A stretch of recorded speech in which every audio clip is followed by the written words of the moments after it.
Okay, we have our river table. It's all poured. I'm going to go ahead and strip it out of the mold. I'm going to leave the video running so you see how to take it out and how easy it comes out of the mold. So here we go. Let's get started. I take the clamps off. Clamps were already kind of loose. They weren't real tight. They were just to hold it on there. So I take all this off. All our wood. Do the same thing on the other side. That was to hold the slab in the form so it doesn't float once we start putting the epoxy in. Notice I also used silicone down along the edge to make a dam. That way, if it was a little uneven, not level, it would hold the epoxy back in here so you don't use as much. Okay, and I also put silicone on the bottom. That way it was a dam where the epoxy didn't go underneath, which I think it helped in air bubbles. It didn't seem to have as many air bubbles as other pours have in the past. So we'll see. All right, it's pretty easy. You undo your divider, loosen this up. You loosen your sides up. I did have a small leak on the one side. I fixed it while I was pouring, so I'm going to have to get this out. It should come out relatively easy. All right, pops right off. This is where I had the leak. I had to use some mastic, so you're going to see this gray stuff. This is a little tougher to get off. So we'll go ahead and get this stuff off. Stuff's really sticky. It will plug a leak. It won't totally stop it, but it will help. If you're pouring and you get a leak, there's not much you can do. You're kind of limited to what you're going to do to stop it. So dig this mastic out. This stuff's a real mess. I mean, you only use it if you have to. It comes off, but it's very sticky. Same thing here. Down along here, I used a little bit also. Right here, it looked like it was going to start leaking. So I just took and put some here. Just peel this out. Okay, now what you'll do, it should come right off pretty easy. And it's loose, so I undid it. Basically just hitting it with my hand. I do suggest for stripping forms a beehive tool, about $15. These are great for stripping forms. What I'm going to do is just put it in here. This is coming right out, nice and easy. Okay, basically just took it right out, no problems. You got your silicone. Looks like it's nice and sealed up. Nothing ran on the inside. You don't want to fill up the middle with epoxy. Okay, so nice and clean. I used the wax, paste wax. Come out really easy. Okay, so we have that. I'm going to throw this away. We don't need that. We'll set our pieces over here. I do have a clamp over on this one side. I did have the edge was down a little bit, so I just clamped it fast. Now, this should come right out. If I just take a hammer and tap that sliding fence, it should come out no problem.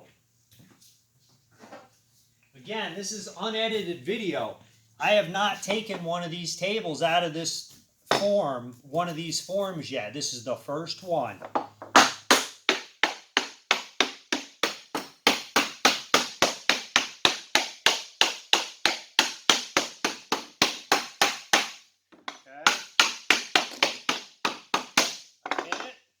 is loose. Like I said, these beehive tools, great tool. You just take it underneath here. You can take it right here and run it. I mean, just very easily. What's holding this more than anything is the silicone caulk. And silicone caulk really doesn't stick well to the HDP plastic. So, all right, so we got that done. I'm going to pop this up, and we're going to be ready to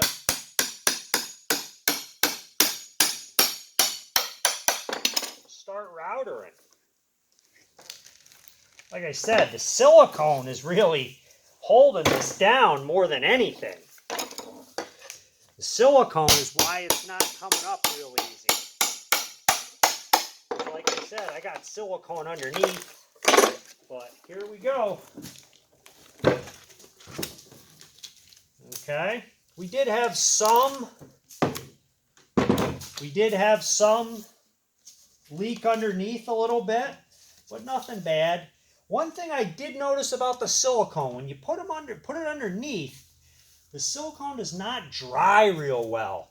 It must need air exposure to dry. I'm not 100% sure on that, but my experience with it before is it's not dry. Okay, so that's it for that. It's out of the mold. I'm going to go ahead and get it set up. We're going to router it. I'm going to show you the routering, the sled, and how to router it, and we're going to keep on going. Took about 7 minutes to get this out, very quick. Okay, got the table out. Table come out real good. Now, I'm getting set up to router. Now what we're going to do is I have 2 pieces of wood. I put 2 screws in here. One is a little less than the width of the form. So what I did was put another piece of wood on top of it, slid it over to the edge, and then I took and put 2 screws in here. You want to make sure the wood you're using is flat, because when you put your table on it, your table is only going to be routed as flat as the wood is underneath. Okay, so we're going to put the table in. Make sure you wear gloves with the table. Heavy gloves. The edges of those tables are like a knife. They'll slice you.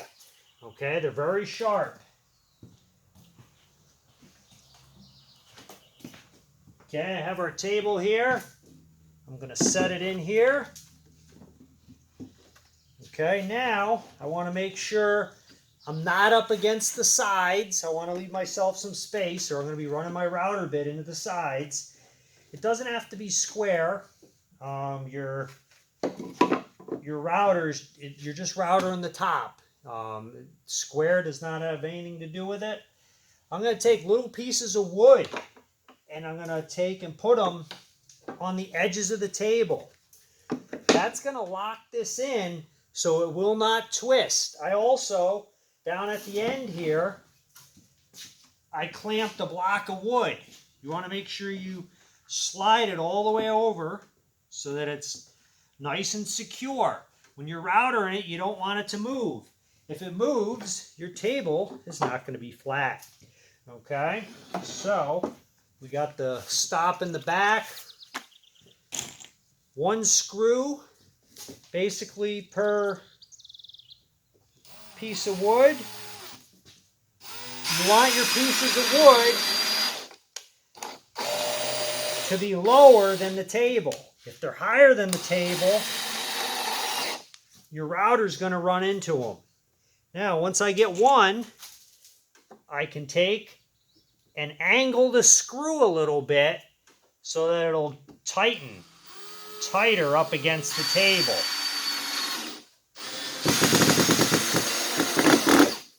Okay, now that table's not going anywhere. It's secure. And it will not rock back and forth.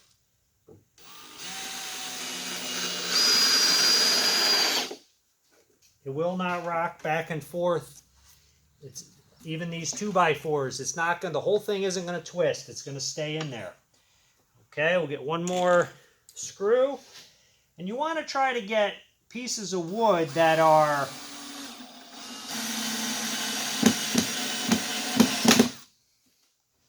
they're going to be lower than your table, where you're not going to have to change them later when you flip your table over to do the back.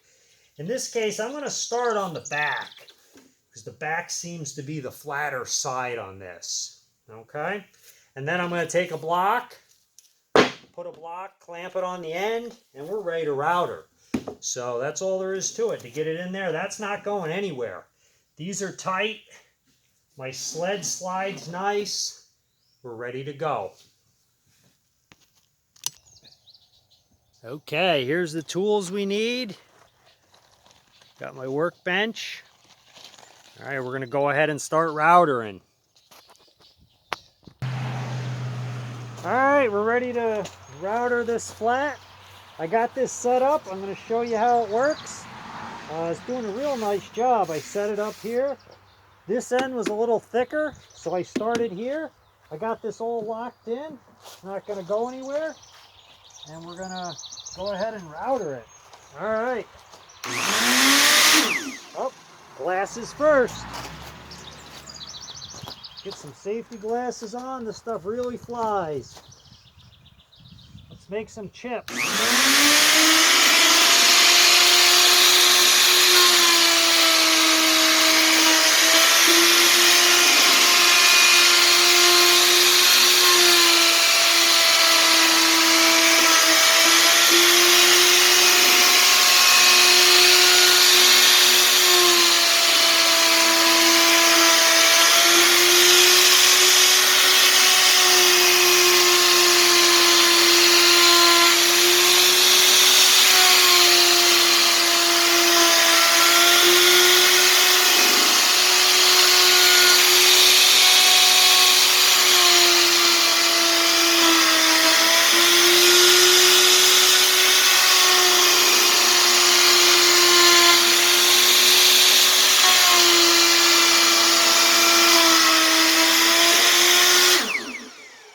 Okay, so I'm going back and forth. Does a real nice job, nice and smooth.